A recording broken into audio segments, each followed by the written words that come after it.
కాసేపట్లో తెలంగాణ కేబినెట్ సమావేశం కానుంది. నెల రోజుల పాటు సాగిన పాలన 6 గ్యారంటీల అమలుపై మంత్రులతో సీఎం రేవంత్ చర్చించే అవకాశం ఉంది. ప్రజాపాలన దరఖాస్తులు, హామీల అమలుపై సమీక్ష జరపనున్నారు. లోక్సభ ఎన్నికలు దగ్గర పడుతూ ఉండటంతో సత్వరం అమలు చేయాల్సిన పథకాలపై కూడా చర్చించే అవకాశం ఉన్నట్లుగా తెలుస్తోంది.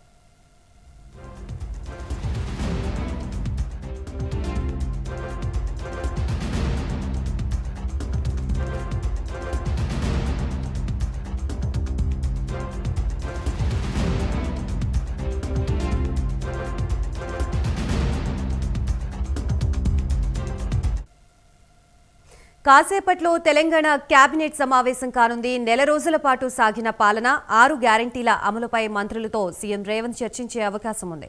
ప్రజాపాలన దరఖాస్తులు, హామీల అమలుపై సమీక్ష జరపనున్నారు. లోక్సభ ఎన్నికలు దగ్గర పడుతూ ఉండటంతో సత్వరం అమలు చేయాల్సిన పథకాలపై కూడా చర్చించే అవకాశం ఉన్నట్లుగా తెలుస్తోంది. దీనికి సంబంధించి కంప్లీట్ అప్డేట్స్ ఇవ్వడానికి మా ప్రతినిధి నాగేంద్ర సిద్ధంగా ఉన్నారు. నాగేంద్ర, చెప్పండి, తెలంగాణ కేబినెట్ సమావేశంలో ప్రధానంగా ఏ అంశాలపై చర్చించే అవకాశం ఉంది? గాయత్రి, ఈ రోజు సచివాలయం కేంద్రంగా ఉదయం 11 గంటలకి మంత్రులతో ముఖ్యమంత్రి సమావేశం కాబోతున్నారు. ముఖ్యంగా ఈ సమావేశ కీలక ఎజెండా ముఖ్యంగా ప్రజాపాలనకు సంబంధించినటువంటి అంశం కేంద్రంగానే ఈ సమావేశం జరగవచ్చింది.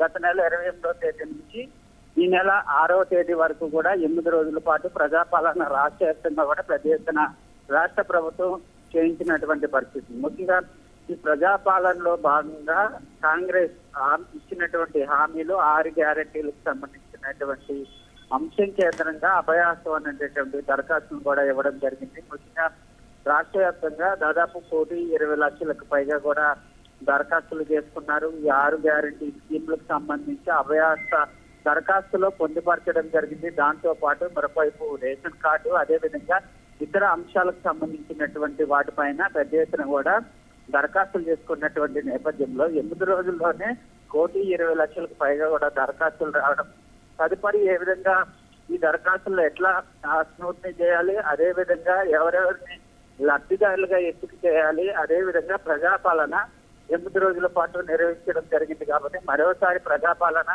4 నెలలకు ఒకసారి ప్రజాపాలన నిర్వహించాలనేటటువంటి ఆలోచనలు కూడా రాష్ట్ర ప్రభుత్వం ఉంది. దాంతో పాటు మరొకవైపు ముఖ్యంగా ఈ సమావేశంలో కాసేపట్లో సచివాలయ కేంద్రంగా జరిగేటటువంటి సమావేశంలో మంత్రులతో పాటు మరొకవైపు ఆ శాఖ సంబంధించిన అధికారులంతా కూడా హాజరు కాబోతున్నారు. హాజరైన తర్వాత ఈ ప్రజాపాలనకు సంబంధించి అదేవిధంగా 6 గ్యారెంటీ స్కీమ్ అమలుకు సంబంధించినటువంటి అంశం పైన వారి సలహాలు సూచనల్ని ముఖ్యమంత్రి రేవంత్ రెడ్డితో పాటు మరొకవైపు పార్లమెంట్ ఎన్నికలకు సంబంధించినటువంటి అంశంలో ఈ పార్లమెంట్ ఎన్నికలు వచ్చేలోపు ఈ 6 గ్యారెంటీ స్కీమ్లో కొన్ని కీలకమైనటువంటి పథకాలను అమలు చేయాలి, లబ్ధిదారులకు అందరికీ కూడా అందేలా చేయాలనేటువంటి ఆలోచనలో రాష్ట్ర ప్రభుత్వం ఉంది. ప్రస్తుతం ఆ దిశగానైతే చర్చలు జరిగేటటువంటి అవకాశం అయితే కనిపిస్తుందని చెప్పగలరు. Right, thank you for the update Nagendra.